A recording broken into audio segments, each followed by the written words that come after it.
Power. I'm Summer El-Shahad. On today's program, drug money. The company made about $180 billion selling 12 drugs. They paid $2.3 billion in fines. That is a good business plan. The United States healthcare industry is the world's biggest, with $300 billion a year spent on prescription drugs and rising. For many, these drugs have brought undeniable benefits. But recent months have seen health scandal after health scandal making headlines in the US. Two of the world's biggest pharmaceutical companies have been fined billions of dollars after investigations into their secret working practices. What these cases have revealed will change the way the drug industry is perceived forever. Revelation after revelation has emerged of pervasive fraud, fatal side effects, and of huge kickbacks paid to doctors. This investigation by Melanie Newman and Chris Woods reveals how healthcare became unhealthy profit.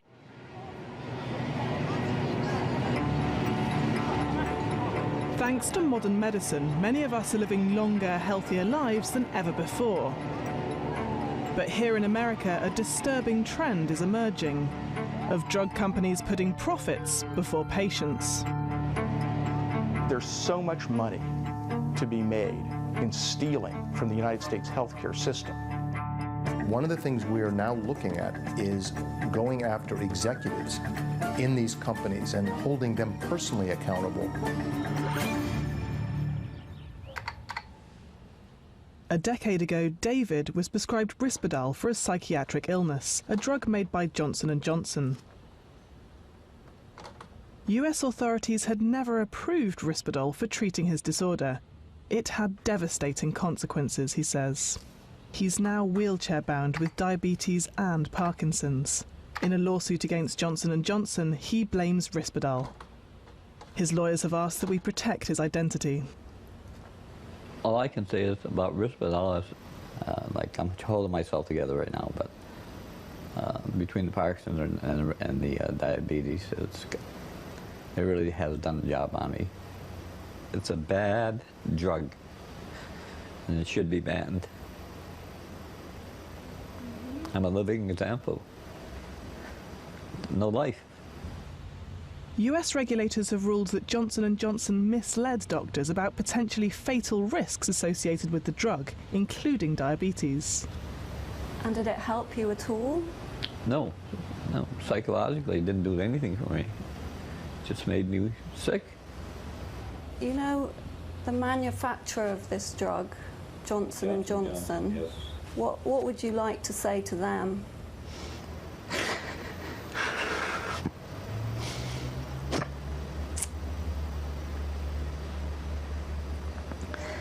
Take that drug off the market. Recently, the FDA required manufacturers of several atypical antipsychotics, including Zyprexa, Seroquel, and Risperdal, to add warnings about the increased risk. David is just one of 2,000 people across the US bringing legal actions against Johnson & Johnson, which says the claims are without merit.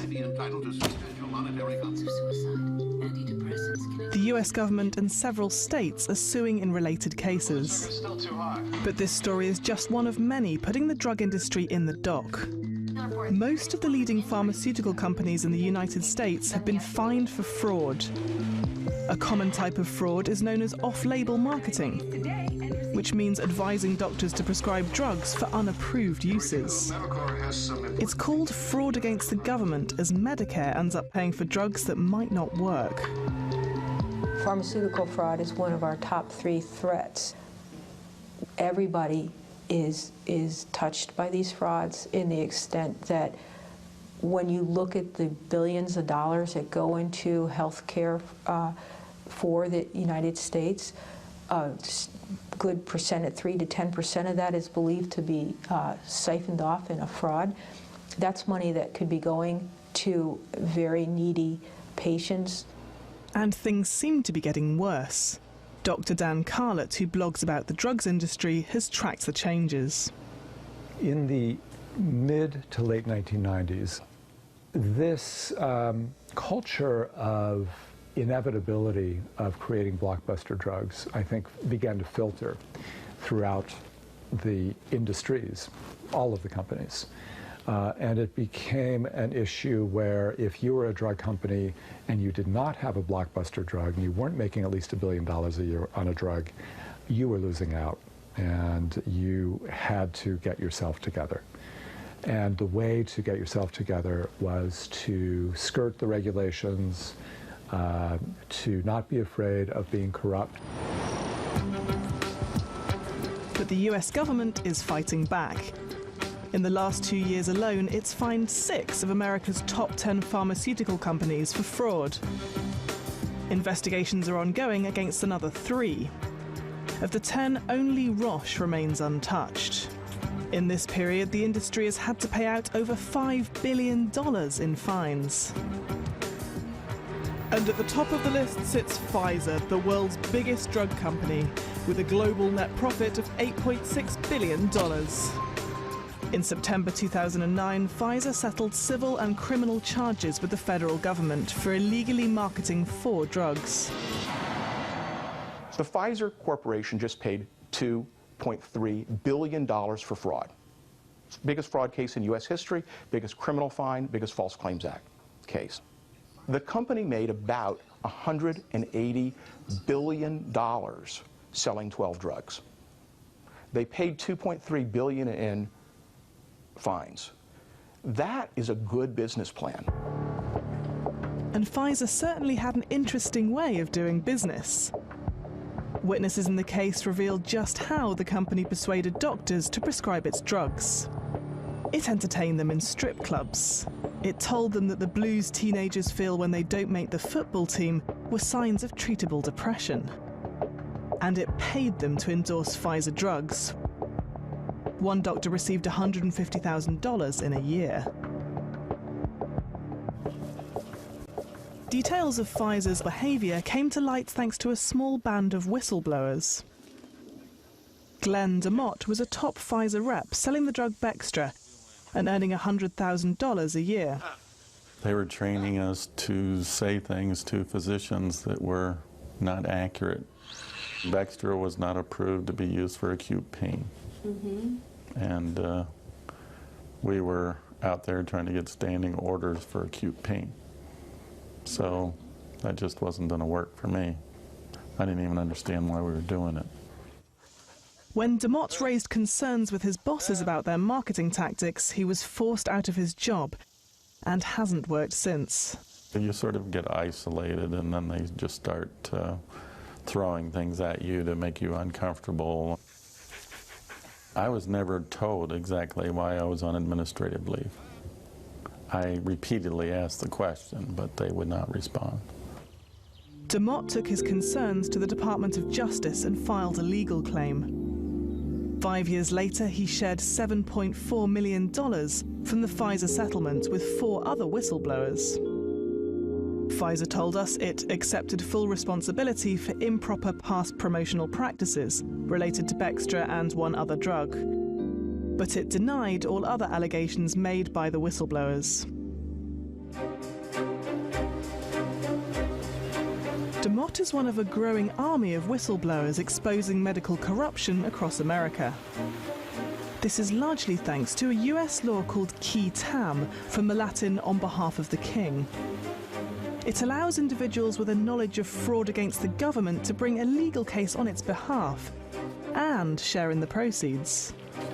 So if a whistleblower is successful in pursuing his or her case, they can realize 20–30% of the proceeds, depending on the facts. Lewis Morris is chief lawyer for the gigantic US Health Department. He's increasingly using qui tam and whistleblowers to expose drug industry corruption. They bring in information that we would not likely discover just through looking at documents, for example. They've been in the corporate suites when the fraud was hatched. They were in the marketing department when the scheme to enlist doctors was cooked up. So they bring in tremendous intelligence into our effort. But qui tam has fierce critics. Harvard University's Professor Thomas Stossel, who has received millions of dollars in advisory fees from drug companies, is one of them. He's adamant that qui tam is all about clever lawyers selecting isolated evidence from a sea of documents. We have a prosecutorial extortion racket. It seems there's a lot of emphasis on emails and off-the-cuff statements that people make in the heat of their enthusiasm to sell products, and that whether that's worth billions of dollars, I'm not so sure. The number of drug companies and related industries involved in key TAM cases has soared in recent years. Today, there are almost 1,000 outstanding key TAM healthcare cases, each of which has the potential to cost the industry millions. And the law is having a longer-term impact on how the drug industry operates. Pfizer wasn't just fined, it also had to sign binding agreements forcing it to publish certain information. These agreements and the cases themselves have blown apart the secretive world of Big Pharma. For the first time, we can see millions of dollars in payments to doctors throughout the US. The amount of money, the amount of payola, the kickbacks that doctors get is absolutely jaw-dropping. In the cancer industry, the amount of money they were making was 60–70% of their money was based on kickbacks. But again and again and again, it's just astounding how little money it takes for a doctor to sell out a patient. Dr. Dan Carlett was once on the industry's payroll, giving talks to fellow doctors about drugs. Obviously, a Fortune 500 company paying you money to talk to doctors, they're expecting something out of the bargain, and I knew that. What I wasn't aware of was how strong the pressures and the incentives would be for me to tweak and slant the kinds of, the ways that I deliver the information to the doctors. Drug companies Pfizer, Eli Lilly, GSK and Merck now publish physician payment figures online. In 2009 alone, they paid doctors in the United States an estimated $200 million. These vast sums pouring into the medical profession are having far-reaching consequences. Lawyer Steve Scheller has seen this firsthand. A veteran of medical lawsuits, he's now involved in a fight with Johnson & Johnson. We've heard Risperdal accused of causing diabetes and Parkinson's. Scheller says that in adolescent boys, the drug can cause other serious complications. We have, at this time, approximately 50 children and teenagers who've developed gynecomastia, which is growing breasts, as a result of risperidol or Risperdal. Now, several of our clients have had mastectomies, double mastectomies, as a result of, if you're a teenage boy and you're running around with breasts, and obviously it's going to affect you very, very substantially. It's one of the worst injuries I've ever seen in terms of its permanent effect. So were the parents of these children who've developed breasts aware that this was a possible side effect of the drug? No. The parents are usually never aware of it, never understand that it was a potential side effect. One of these parents is Eileen Stein. She's one of Scheller's clients and is fighting for compensation for her 14-year-old son. Abby, come here. He was treated with Risperdal for ADHD, or attention deficit hyperactivity disorder. But the drug had never been licensed by US regulators to treat his condition. Age 5 or 6, he was prescribed Risperdal. And I guess within 2 to 3 months of taking it, my husband and I noticed he had a weight gain and what we would call man boobs. So I called the psychiatrist and I told her, my son is experiencing, or we just noticed this, and she said, okay, let's stop that right away. How visible are your son's breasts? Well, unfortunately, even with clothing, you can see them. I mean, to put it bluntly, he's actually larger than like what you consider a flat-chested woman. It started to affect him really emotionally when he went to school and another student actually said to him, "You have boobs," or "Why do you have boobs?" I think it should be taken off the market, or at least in bold capital letters, warning. So how did a boy end up taking a drug that made him grow breasts? Federal investigators are looking into claims that Johnson & Johnson illegally marketed Risperdal for use in children, including those with ADHD. The company was paying some of the most influential doctors in the field. Professor Joseph Biederman is a psychiatrist at Harvard Medical School. He was called as a witness in the Risperdal lawsuits and is speaking here under oath. Full professor? What rank are you? Full professor. What's after that? God. Did you say God? Yeah. Biederman is an authority on bipolar disorder. He's helped fuel a huge rise in young children diagnosed with the condition. And he's strongly advocated using Risperdal and other antipsychotic drugs to treat them. In 2008, a US Senate committee said Biederman had not declared to Harvard most of the $1.6 million in outside income he'd received over a 7-year period. This was income from pharmaceutical and non-pharmaceutical companies. Johnson & Johnson was one of them. The company also paid for a research center at Harvard University headed by Biederman. He says it was set up to understand psychiatric disorders in children. But the Senate's investigation shows Johnson & Johnson had different aims. Before any research was done, the company made clear what the outcome would be. It would prove Risperdal was effective and safe. I'm asking you if you agree that you are one of the most forceful advocates of the aggressive treatment of preschoolers. I am. Would it surprise you it's over 20% of all the Risperdal that's used is used in kids? I have no idea how much Risperdal is used in children. Do you consider yourself in any way responsible for that? No. Okay. Johnson & Johnson told us it did not direct the content of the centre's research nor the conclusions, and says it only ever promoted Risperdal for its FDA-approved indications. Dr. Biederman says his work has focused on allowing children to have the same access as adults to safe, effective, and in some cases life-saving medications.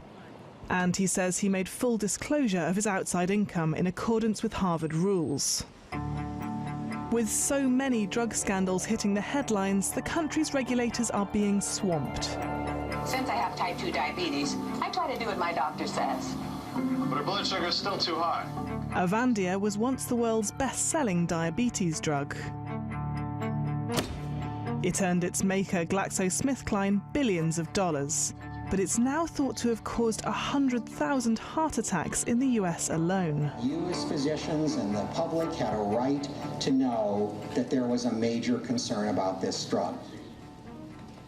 In July, the US Food and Drug Administration held hearings into the dangers of Avandia, which may lead to the drug being banned.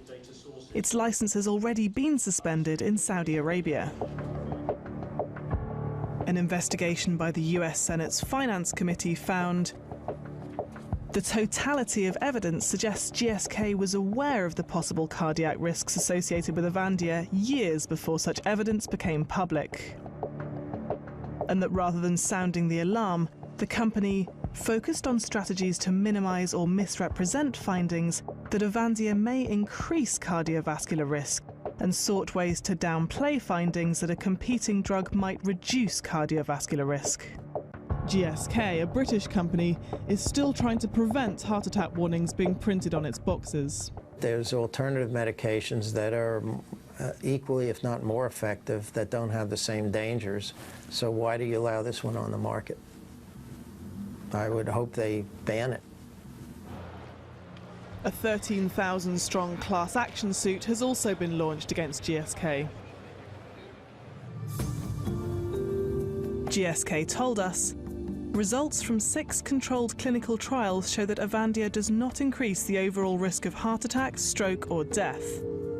As a result, we believe that when used in the appropriate patient and in accordance with labelling, Avandia is a safe and effective treatment option for type 2 diabetes. GSK added that patient safety was a priority and that the company has diligently shared data with regulators around the world and worked with them to ensure that the Avandia product labelling is updated to add safety information as new data becomes available.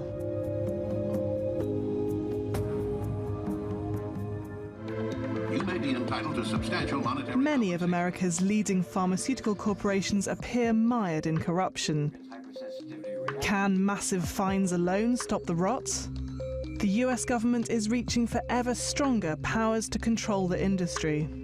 One of the things we are now looking at is going after executives in these companies and holding them personally accountable. This responsible corporate official doctrine will allow us to go to a CEO or a vice president of marketing and say, I don't even need to have proof that you specifically hatched this scheme, but you could have stopped it. You had the responsibility and the authority to stop it, and you didn't. So you have to leave this company. And as this investigation has learnt, the Department of Health is even considering breaking up drug companies found guilty of corrupt and unethical practices. In the drug industry, we have a case that is moving to final resolution, where we are going to be requiring a subsidiary and all the package of the subsidiary, its assets, its products, must be sold off to a third party. The parent company can no longer own that part of the company. No drug company would speak to us on camera. The industry body did issue a statement saying it believes that compliance with healthcare fraud laws is critically important and that it seeks a balance between appropriate enforcement and preventing unnecessary litigation. Thousands of US doctors continue to take cash payments from the industry and argue that they're doing nothing wrong at all. My wife and I go to Zambia twice a year. We do medical and dental work in rural communities. Could never have done that if I had to live off my academic salary. So freedom, the freedom to do things such as work with industry, which I think adds value, everything I do I think adds value, has enabled good patient care in a place where I never would have been able to do it before. So I'm proud of the money I've made, and I wish I could make more. Can you put a figure on it? If you had to estimate how much you got from... Millions. And more people ought to say that. For others, the drug industry is less the solution, more part of the problem. Industry has a deeply entrenched culture of corruption. This is ripping off our oldest, our sickest, our poorest. We're not getting better health care anymore from the pharmaceutical industry. We're getting bigger prices.